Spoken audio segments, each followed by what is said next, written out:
I'll say it broadly. My main aspiration for this season is to be more focused on the intent than the outcome.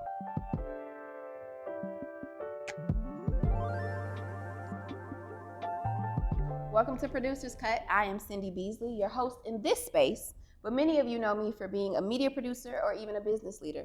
While I still wear those hats, I'm pulling a new one out the closet today as host of this talk series.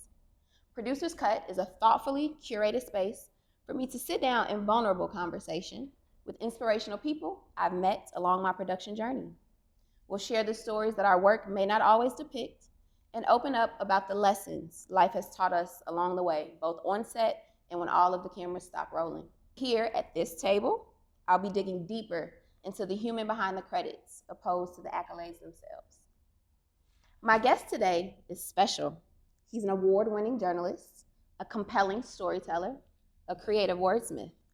From his Chicago roots and starting his career at the legendary WVON radio station, to soaring and thriving on red carpets across the nation for iconic pop culture platforms like MTV, and now host of his own podcast, Chess Not Checkers, where he sits in insightful, quality conversation over games of chess with some of the culture's most intriguing figures. I'd be remiss not to mention that he's also deep in his entrepreneur bag by spearheading Pongo Strategy Group to the resume. My famous friend, recently engaging with the likes of Martha Stewart, Idris Elba, the Robert Townsend, and somehow still maintaining a sweet, humble spirit. Mr. Throw That Ish On. Good in any hood. The Dometi Pongo. Talk to him. Pongo, how are you today, my friend? Damn, Cindy, I love that intro. That was amazing. Did good. Thank you very much. I'd love to hear that. How you feeling today? When producers have the microphone, good things happen. I appreciate that. I appreciate that. My first guest, we jumping off the porch together. Absolutely, man. I feel excellent.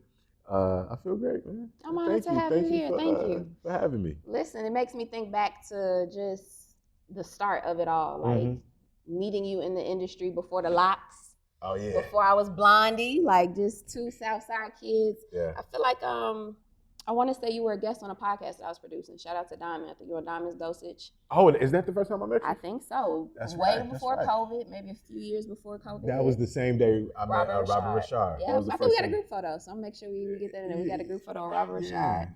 He was so cool, by the way. So cool. Did you know he was a Crip?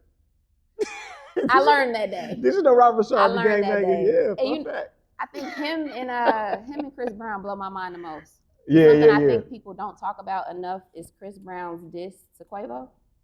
I forgot about that. I think Baby dripped in bread. He said don't let the R&B fool you. I ain't gonna lie, I mess with Quavo too, but Chris Brown might have he got down on him. I don't think he can hang with him lyrically. I remember that day because Robert told a story that he was running from somebody or running from a rival gang or got to some trouble and he happened to run into an actor's studio and that was his first audition. It happened haphazardly. So that's kind of how life and career works. So yeah, but it was a pleasure to meet you that day and to kick it with Diamond Dosage.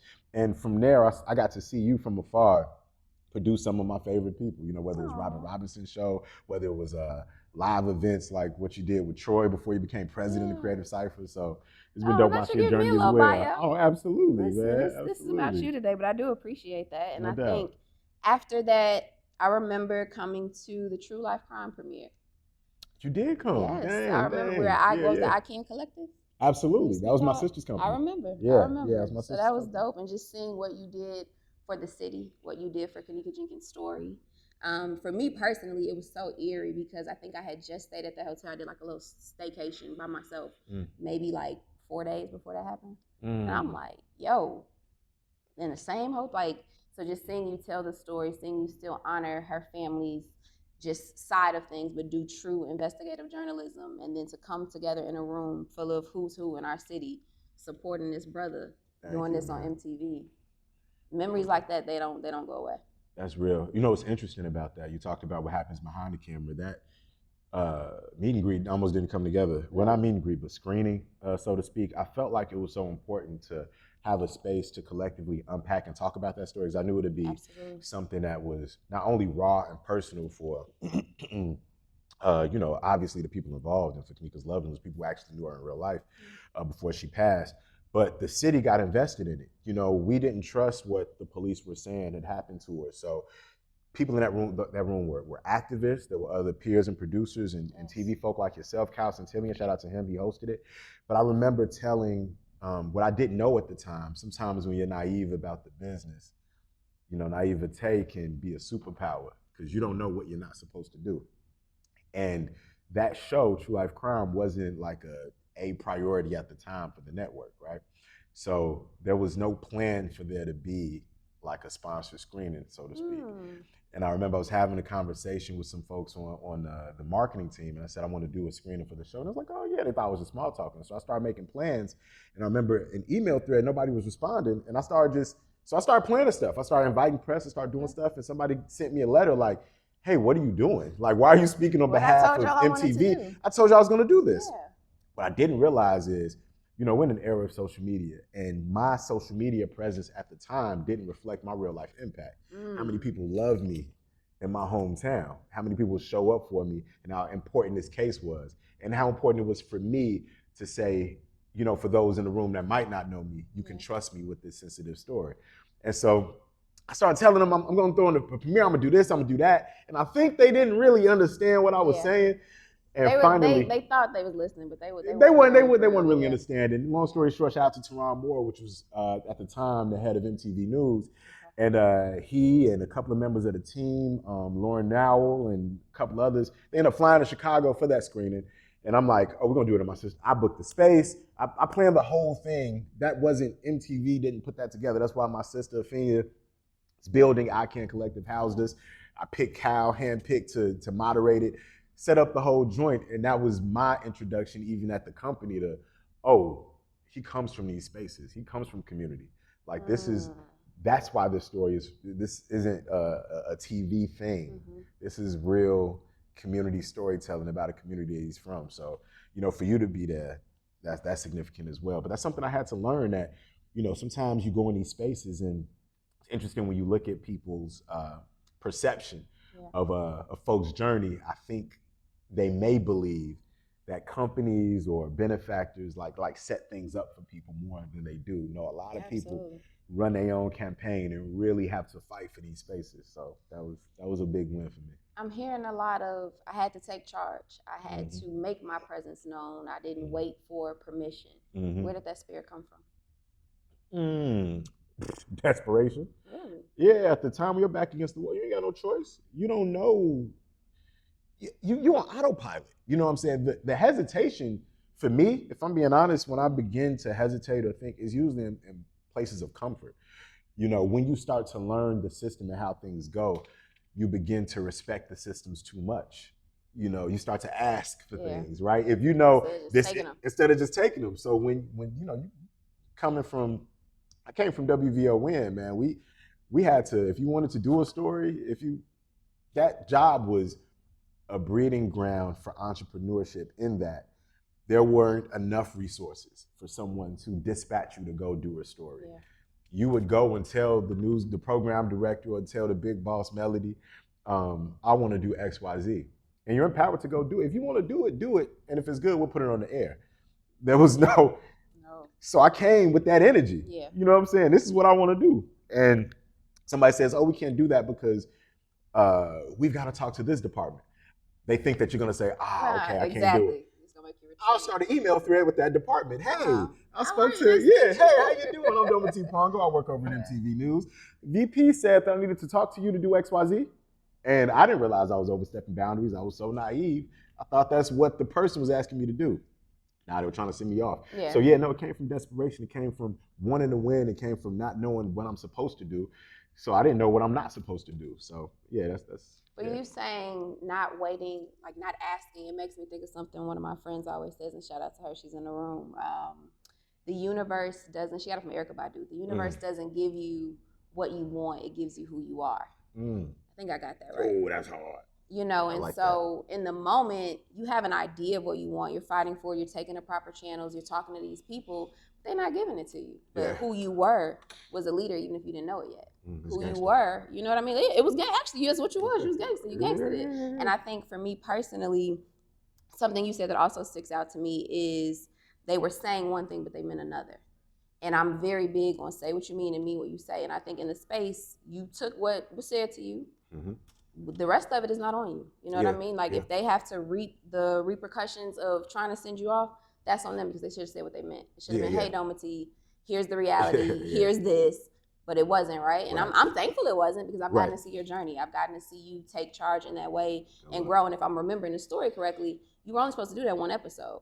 But then you ended up becoming the host of the entire series. Yeah, how the theme for the show was originally one person from a particular city would research and cover a viral case. And that person didn't necessarily have to be a journalist. It might have been someone who went viral on social media for giving a take on a particular crime that happened in their city. And so True Life, if you remember the series, True Life before it became True Life Crime, for the young folks out there who might not be privy to that Ooh, era. Not you showing our age. I know, right? Right, for the young folk. Yeah.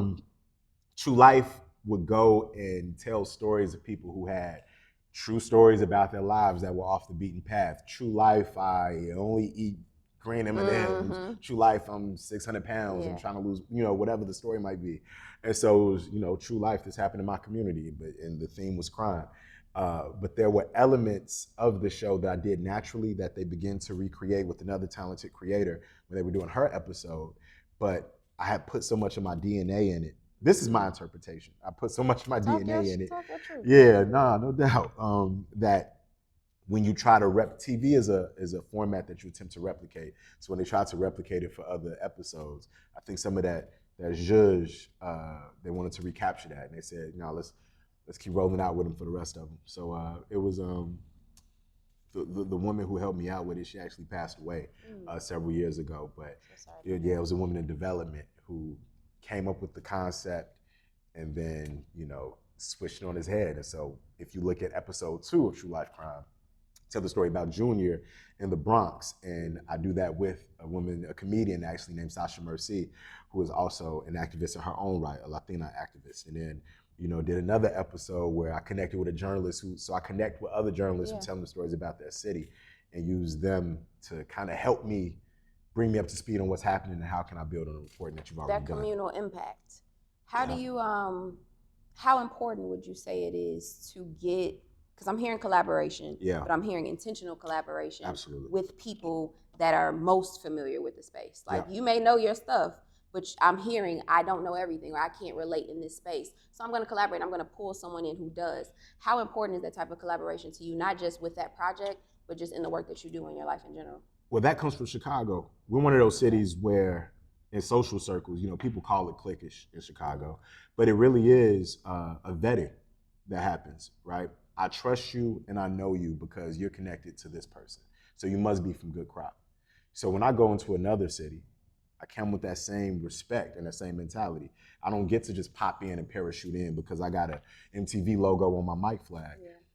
Who called it out here? Who is the person? Checking in. Checking in.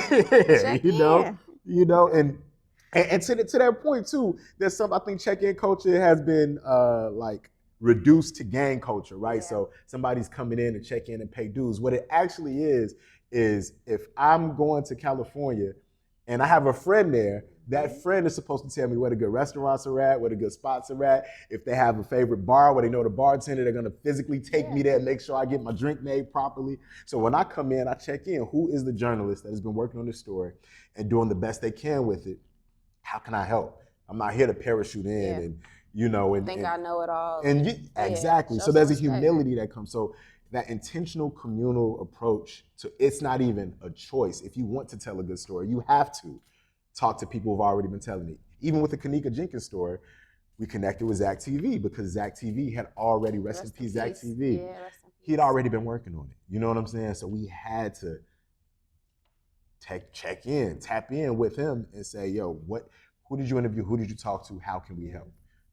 I think that's such an important step that so many people skip.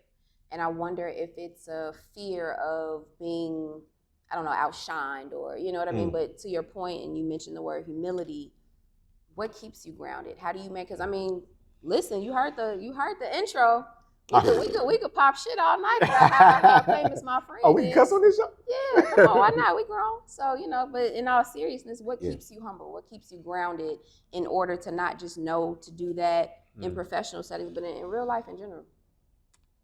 No, to be honest, one of my biggest pet peeves, and I have somebody in mind, I don't want to say their name because it's going to sound like a shot, but I love him. I love him dearly. I used to work with him. Okay. But he always used to say, stay humble, stay humble. And I'm like, nobody has to tell me to stay humble because you don't even know.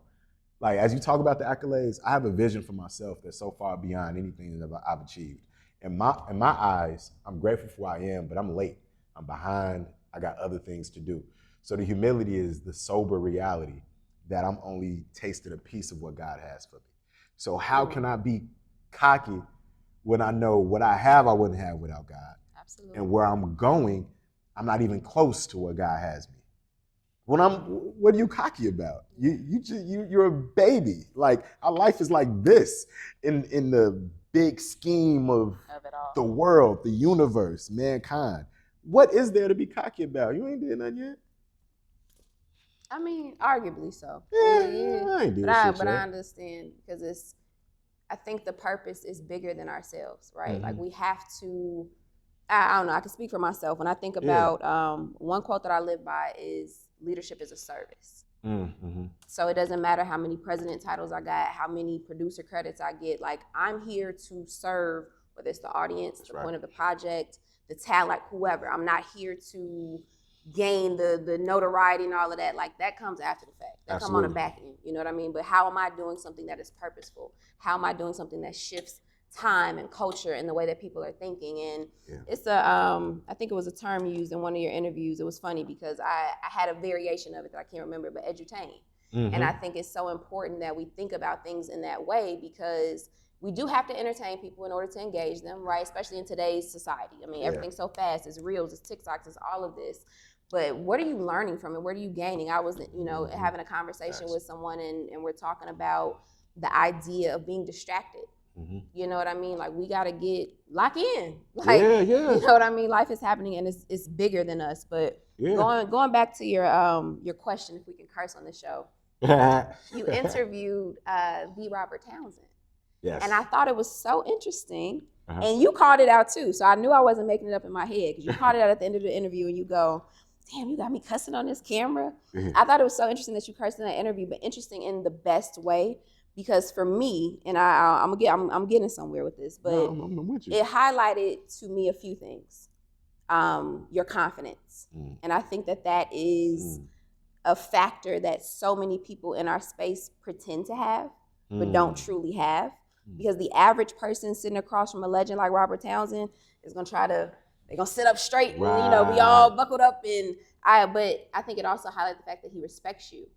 And so when you're in a space like that, because from my understanding, I haven't watched every single interview you've ever done. I'm not gonna front my move, but I've watched enough. I'm working on it. I'm doing my best, okay? But I think I've watched enough. I've been following you over my homies. So I've been supporting you since day one. We'll let you rock. When I say that, it makes me think about I don't want to speak and say that's something you never do, but I've watched you be able to work different rooms. So yeah, we might cuss with the local rapper or whatever, but the point of all that I'm saying, the foundation that I'm laying here, what gets you to a point? What is it that, I don't know if it's something you do daily, I don't know if it is your relationship with God, but where does that sort of confidence, where you can be confident enough to sit next to a legend and talk to him like he's your homie, but still with respect and with tact? How do you manage that? How do you do that?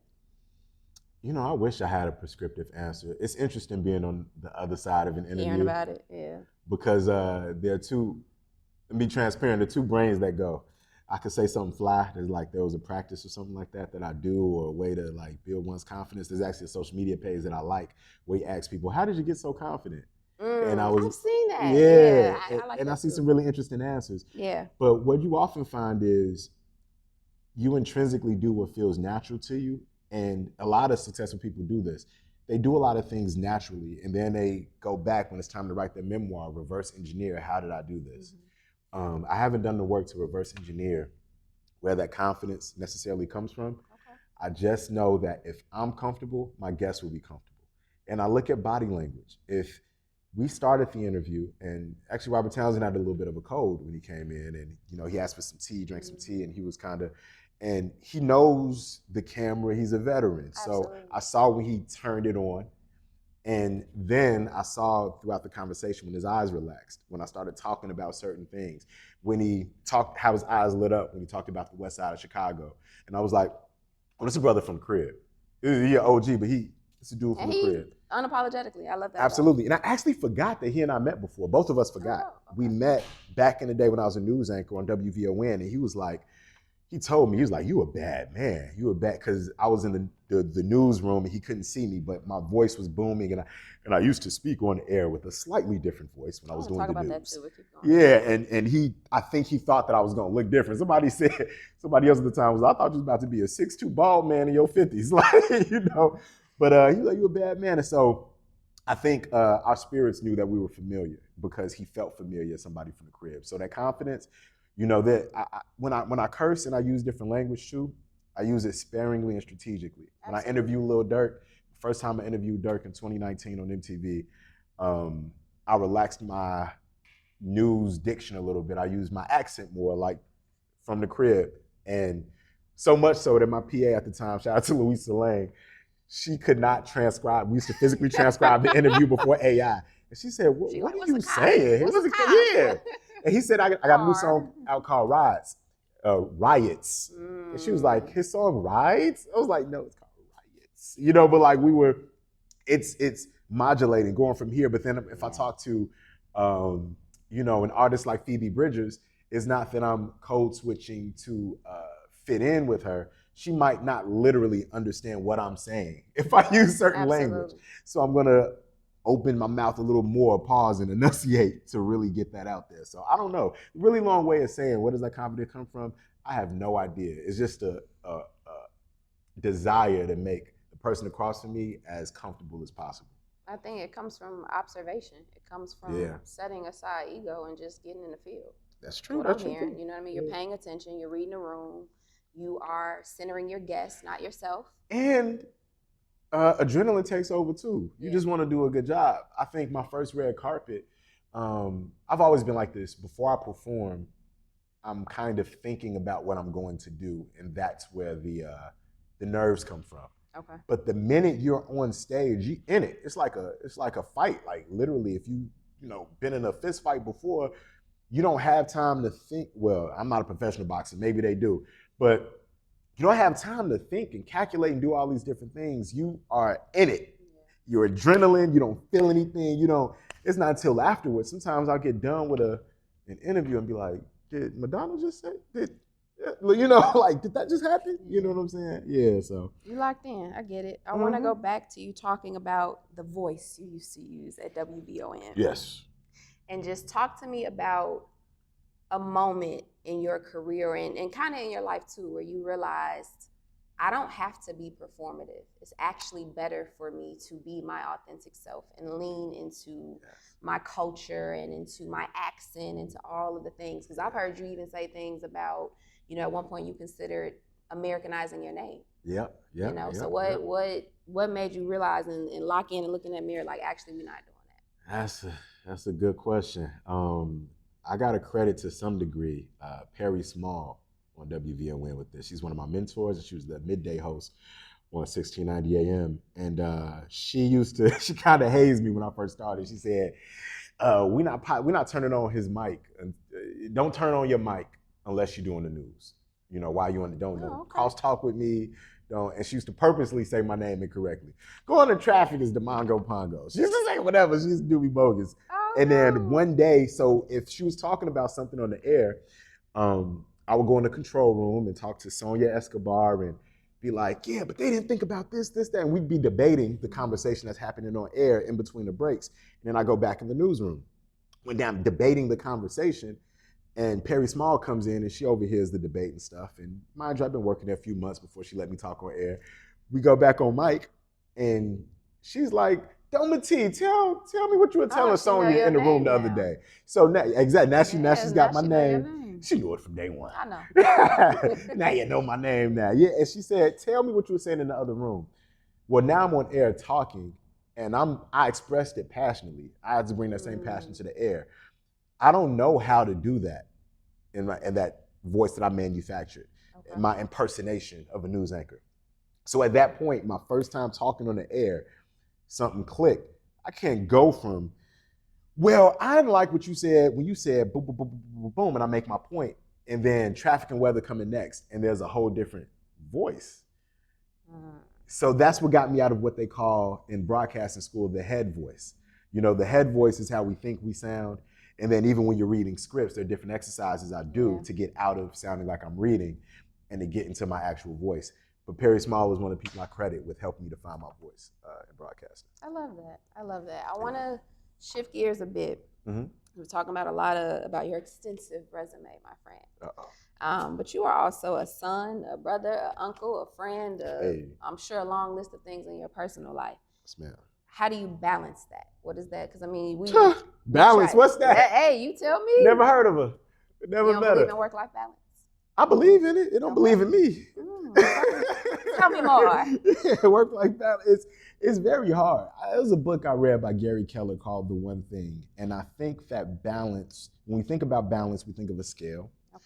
And, you know, you want to get the scales even. What balance tends to look like, one of the things it talks about is during different seasons, it requires different parts of you to take precedent. Absolutely. So balance for me looks like I need to be a better son in this season because, you know, my uncle passed away and my mother needs the support. I need to be a better brother in this season because my sister had a heart issue and we need to support. My dad had this surgery, we need the support. Okay, now, I just started this new role at this new company in this new city. I need to be a worse partner and a better news anchor right now. You know what I'm saying? A better broadcaster right now. So balance to me looks like the percentages shift. If we only have 100, maybe 110% to give, you know, some areas of your life are gonna get 80% of you and the others are gonna fill in the gap. And I haven't figured out the perfect formula, but all I know is that balance itself means if you're only giving 50% to something missing from that, you know? And so life kind of, you gotta move between these different worlds and different seasons appropriately. I almost want to challenge you a bit. Challenge you? I admit it, I do not know. Because, I think you know more than you're giving yourself credit for. Because when you talk about you haven't figured out the formula, what I just heard was you've surrendered to the fact that there is no way to show up 100% in both settings or in all rooms. And to me, I think that's the cheat code. We think we have more control than we do. We think that we can be everything over here and everything over here as well, but we can't. Yep. So you've adjusted to understanding, all right, this week my family needs me. Yep. Content might suffer a little bit. Yep. Guess what? It'll be there next week. It'll be okay. I know the world is constantly moving and we're constantly trying to keep up with it. To your point, you can't keep up with everything. Can't keep up with everything. You know, and I think it's like any other relationship, personal or professional, it's always talked about, even the 50-50 debate in the community or in the communities. I don't think Black people are the only people having that conversation, but we can talk about that a different day because I feel like we can go off on a whole tangent on that. You know, but even in that debate, is it ever really 50-50? Because you got two people with their own lives trying to merge. Yeah. You know, you might be up right now and my dad might be on his deathbed. I'm not gonna come with 50. I'm probably only gonna come with 20. I need you to have that. I need you to pull up with that. That's the perfect way to put it. You know, and you know, it also brings me to this idea that how important communication is to the people around you on what season you're in. But also there's a myth that if you're not good at something, you know, you should try to get better and all of that. I hire people who are good at my weaknesses. Talk about it. I'm not a good organizer. Come on, school these people, please. I'm terrible at logistics. Paris Alexander runs my operations. Like, if you email me, it's probably Paris responding. You know what I'm saying? Does she respond as you or does she respond as... No, she responds to herself. Okay. You know what I'm saying? I always say CC, you know what I'm saying? She responds to herself. If I sign the signature, it's really me. But yeah, I'm not a good organizer. I'm a big picture thinker. I'm not a meticulous person outside of production. When it comes to production notes and things like that, I'm meticulous in that way and a little anal in that way. But in other areas of my life, dates, calendars, all that, I'll forget my birthday if it wasn't on the calendar. So it's this week. I struggle to believe that considering it's close, but I'm gonna let you rock. It is a national holiday. I'm gonna let you rock. But you know, so that's the other thing about work-life balance. Yeah. You know, if you have the resources and if you don't have the resources, you can barter. Before I was able to adequately pay her, I paid her for our first engagement, but we made it make sense. find people. You learn how to do everything when you have to, but slowly but surely you hire away those weaknesses and just do the thing that you're good at 100%, and everything else will fall into place. Hire everybody else. Don't work on your weaknesses. Find somebody else to do it. Get somebody else to do it. Find a better use of your time. You know Exactly. what I mean? Exactly. Master the thing that you can. I get that. Bring everything you are to everything you do. I read that's your mantra. Hallelujah. Talk to me about that. Where does it come from? And do you ever struggle to live up to it? You segued in that perfectly with the previous conversation. Yeah, because that's what it was. We said knowing when to use, I never answered your question about, my name and potentially changing my name. Had I changed my name, I would have never done the promotional tours of Ghana that I did. Before people had known of the year of return in 2016, we were taking people of African descent to Africa, to Ghana every year as a young radio personality. I was at WVON, and the way we were able to make that connection on air is my African identity became a sticking point in that conversation. I did a show with Mona Scott in VH1 called Lineage to Legacy, where I hosted the cast of Love and Hip Hop and the Black Ink crew in getting their African ancestry done and finding out what countries they were from. And then Black Ink gave them a tattoo to signify that country. I met Pap and Remy and Yandy and all those folks during that time. And that doesn't happen without being an African. True Life Crime's premiere episode doesn't happen without being from Chicago. So all of these things end up becoming important. And I think that as people of color, I hate that term actually, but I think as melanated people, Black people and brown people and people of all persuasions, in this country, to assimilate, we end up killing parts of ourselves. Mm-hmm. And when you kill your individuality, not only are you killing the shit that make you dope, that makes you interesting, that makes your work and your talent and all that seen. You aren't just when you're code switching, you lose something gets lost in translation. You ever talk to somebody who speaks another language, and they try to explain a joke that's funny in their language? Yeah, it's not gonna always translate the same. So when you're in a meeting and you're speaking out, but you have to use this voice, you're trying to find a way to say it, and you study, and you start stuttering more because this isn't really how you talk. These aren't the words you use, and so you don't have any confidence. So it's a dance. So that's why I say bring everything you are to everything you do. And I respect that. And the only note that sticks out to me about code switching is it's a double-edged sword though, because it can be argued that we're code switching. I mean, we talked about it, good in any hood. You can go to the White House, interview the president, and you could be on a block with Benny the Butcher. Yeah. You know what I mean? That there's a level of code switching there, is it not? Or would you define it a different way? It's a modulation. You know what I'm saying? We code switch for our parents. I don't speak to Mama Yada the way I speak to you right now. Absolutely. I'm not going to speak to my sister the way I speak to my girlfriend or something like that. So there's a little bit of that, and then there's also a mirroring. It's a natural thing that we do as human beings. We mirror one another. If somebody's connected with you, you'll see them sometimes mimic your movements. You know what I'm saying? Your diction, all of it. All of it. So a little bit of that happens. And you want the person to literally understand what you're saying. So there's a spectrum, there's a modulation, but it shouldn't be a totally different. If you speak to my mother, and y'all described me to each other, you shouldn't be talking about two totally different people. There should be a nexus there. And so as long as you connect to that nucleus, and then you translate it differently to apply to the spaces that you're in, because I do navigate between different spaces. But they'll all tell you the same thing, more or less. Core values. The core values. And I don't want that to go over people's head. That core is what needs, that foundation needs to be solid. It needs to be consistent. That has to stay the same. That's when we talk about code switching, that's a problem. It's when the core changes. It's when someone else walks in the room that's from a different area of your life, and you got to be like, you know what I'm saying? You shouldn't have to do too much of that. That's kind of the way I look at it. Be everything that you are. Hallelujah. All right, I got a couple more before we get up out of here. I'm hearing a lot of traveling the world and I'm in the room with this celebrity and these people, and I'm sure there are some. Yeah, a lot of that. That's what I'm saying. That's what I'm hearing. That's what the people saying too. It ain't just you. Oh, we could quick little Google searches. Okay. The proof is there. Hop on IG right fast. It's like that. Let me pull up some pictures. We could do it. Okay. But I'm sure. I think one of the things I've always just respected about you is your professionalism. And you're in these spaces. You're navigating different rooms all over the world with a ton of people, but also I'm sure some very beautiful women. Mm-hmm. How you keep your head on straight? I didn't know that question was going there.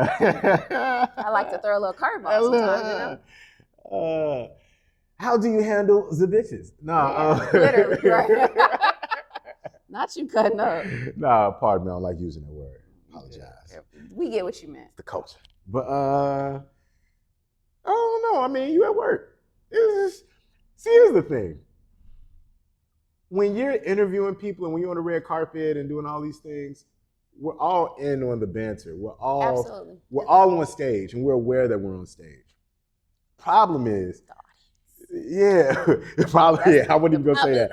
That's the audience, but also as a man, you can't believe that when you kiss your co-star on camera, that when the cameras go off, you get to kiss her again. Right. That's not the, you know what I'm saying? So if I'm kikiing and flirting with somebody on camera, we're flirting with the camera. We're flirting with the audience. Yeah, I don't think that, this artist is really into me. You know what I'm saying? Hearing is you at the Usher concert and you letting your girl take the cherry. If she's a performer, yes. If she's a civilian, the hell are you taking cherries for? Don't piss me off. What album are you promoting? Please. How does this fit into your brand? No, friend, back it up. You're a vice president of marketing and sales. Okay, what are you doing? And I'm outside right now. I'm not at work. Well, the camera's on, and you represent the Pongo brand, baby. We can't be doing that. That's the thing. This is feeling double standardish to me. No, it's not. It's not. If she's a performer, right? If I'm dating Keke Palmer, for example, because she had this happen. Keke Palmer is on stage. This is a moment. You let your woman have that moment because that brings the bacon back to the household. That's what you do. So a great example of this. A$AP Rocky was interviewing on the Met Gala red carpet. Yes. And Rihanna was talking. Yes. I think she might have been talking to Vogue. I can't remember the outlet. But she was speaking and she was like, look at them. And it was like 5 girls with their microphones out like, A$AP Rocky, oh my gosh. She's like, they look at it, so cute. Because she understands he's flirting with the camera. He's in his glow. So you got to let somebody be in their glow in their moment. So yeah, if what you do for your career is relevant to Usher feeding you a cherry, absolutely. If you doing something else, that don't make sense to me. No, that don't make sense to me. Nope. I ain't going. We could. It's your show. Because we gonna end up going all day. So I'm gonna let you have it out of respect for letting the guests. Bring me. We'll talk more about it. We're gonna talk more about that. And another thing. Come on, put it on me. Let me hear it. Nah. See, this the thing. I got you riled up. Now, look, I'm hearing it. I'm BSing. No, what's your perspective on that? I'll let you get the last word on it. How is that a double standard? Because something tells me that if it were, I don't know, Janet bringing you on stage for a lap dance, you're going to go up there and you're going to be like, oh, it's because I'm a performer. Or you're just a person in the moment enjoying the experience. I do think there are boundaries to be had. I'm not saying that as a woman or the guy on stage or Janet, whichever, you should be up there damn near doing soft porn. There should be some boundaries, performer or not. Right. But if he coming through the crowd and he passing out cherries, maybe that's every girl dream almost. Well, I'm going to bring it back to the premise of this series, like the producers kind of be behind the scenes. I think what's hard for people who are on air is delineating between the difference between the performance and the lifestyle. Yeah. Because a lot of our lifestyle happens, a lot of business gets done in lounges, kicking it with the team after the event, the drinks. This is when that happens, and it can be difficult to remember that these people aren't actually your friend. Absolutely. This is just another stage. So there's an element of performing. And I think, to your example, I would actually, if I'm honest, I would think about it. If I got brought on the stage to Janet Jackson, what would be going through my mind wouldn't necessarily be, I'm in the moment. Mm-hmm. I would be like, I don't know if this moment serves me. I don't know if Dometi Pongo needs to be getting a lap dance from Janet Jackson right now. What does this do? And if I do it, what does my rollout after this moment look like? How do I make this make sense? And I know you're going to the next question. I'll give you one last example on that piece. I had a viral moment with Sweetie when we were hosting the VMAs pre-show one year. and she flubbed on the carpet. I recall. Yep, and there's an element of humanness and capitalizing on the moment. I never capitalized on the moment. I didn't do, maybe I should have, I don't know. But as a human being, this woman who is a performer and entertainer had a less than desirable moment. What do I do? What am I adding to the conversation by explaining all the mechanics of what went wrong with a teleprompter, this and that, and jeopardizing or making somebody's day bad? She opened up the dude was so cool that day, and now he on the internet saying this. But there is a performance aspect to what we do, and a lot of people sensationalize and capitalize on every single moment. And so I'm big on integrity, but you end up missing opportunities. So when you talk about, performing and enjoying the moment, there's a balance between the performance of this and the human nature of what it is. Is what I get from this moment, getting a lap dance on stage, worth the damage it might do to my household? Right. Those are things we always are negotiating. Only thing I will add to that is, are you really missing opportunity? Because if it was for you, there is no missing. Exactly. Exactly. So, I hear you. All right, we're gonna wrap it up. We're gonna get up out of here. What's a song lyric that gets Dometi Pongo through rough days? 2 songs. I've said this in a different thing. Umi Says by Mos Def. That vibe just gets me. That just does it. And also a song called Confidence by Tasha Cobb. I've got confidence, and it talks about confidence in the Lord, and it's just a good song. And I was going through a time several years ago, and it used to bring me to tears. Or so when I listen to that song, okay, black man crying. Come on, man. I made a TikTok about that. I think we should see black men cry more. Yeah, I enjoy it because y'all need to feel what y'all need to feel. Let it out. Y'all need to see it. I mean, maybe in the house. I'm not saying go put it on the internet. These kids be crying too much. These dudes are something. No, I'm negating what I just said. But yeah, no. It's true. Y'all need to feel that. And and we need space for that. Yeah, for sure. Book that changed your life.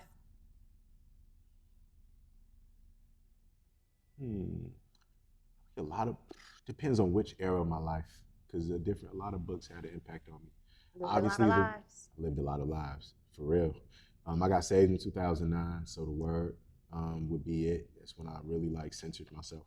January 9th, 2009. So the Word. Autobiography of Malcolm X introduced me to my consciousness, and I didn't know about pre-Nation of Islam Malcolm X, and that book goes into it and how he learned, how the reason why he wears glasses, he talks about because he used to read in the dark when he was in prison, and it messed up his vision.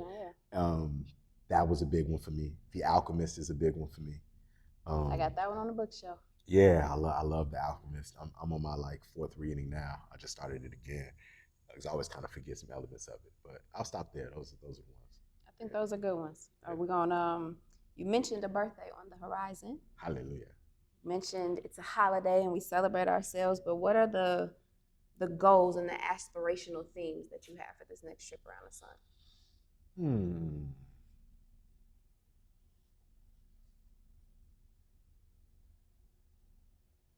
I want to be more. Yeah, a little bit.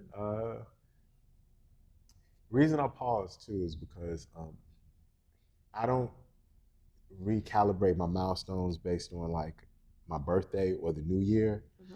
Resolutions tend to come throughout the year, different inflection points. Sometimes I'll wake up one day and then pick, this is charting my course this way. And I haven't reached that inflection point this year yet because I had a lot of personal things going on. I started this new show, et cetera, et cetera. But I'll say it broadly. My main aspiration for this season is to be more focused on the intent than the outcomes. We can't control the outcomes in general, but as I transition more, I've always been a digital journalist, but I had a lot of linear TV stuff too. And I was in spaces where I got to create and then let go, and other people looked at the metrics. But now with my executive hat on, I got to see all of them, but I have to separate my emotions from what I see.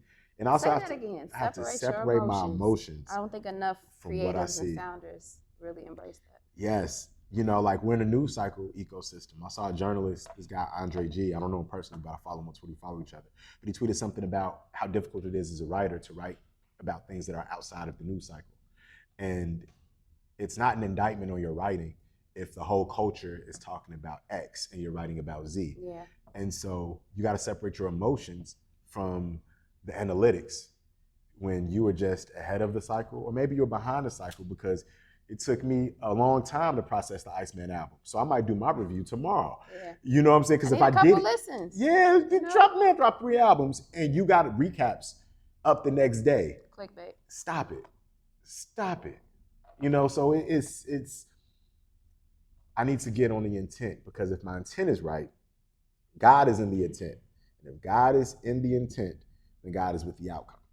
And some things that are valuable end up being slow burns. And that has been kind of like the story of my career. I've been a bit of a slow burn. So just being one with that. So much game. I feel like that's like the perfect way to wrap this up. On top of the fact nigga like gonna kick my butt if we don't get up out of here. But I appreciate that. I appreciate that. I think that was a very vulnerable thing to share. No doubt. So thanks for creating a space for that. Listen. Anytime I'm gonna let you get away with. I wanted to bring it up. We were gonna talk a bit about your cultural commentary and me and Mr. Anti-Spin That Shit. We was gonna talk a little bit about that, but I'll be brief. I'm gonna save that for the next. You gonna save next? I'm gonna say. Oh, you want to share it now? No. You want to be brief? You sure? Then I think that's how we'll kick the next one off. If you'll come back, if you'll allow me to welcome you back. I'm pro women rappers winning. I'm pro Carisha winning. Okay, that's the part. To that we toast. To that we toast. Yes. To women winning. Mr. Dometi Pongo, thank you so much for joining me. Thank you for having me. It has been an honor and a pleasure to watch you grow, and I can't wait to see where this aspect of your journey takes you, man. I received that. You got me drinking this. My chest hair's coming out now. So it's like a Marty Marr. She supplied. I appreciate you. Producers cut everyone. That's all right. Thank you for watching. Be sure to like, share, comment, and subscribe. Over here, it gets real on Producers Cut. So tell a friend to tell a friend.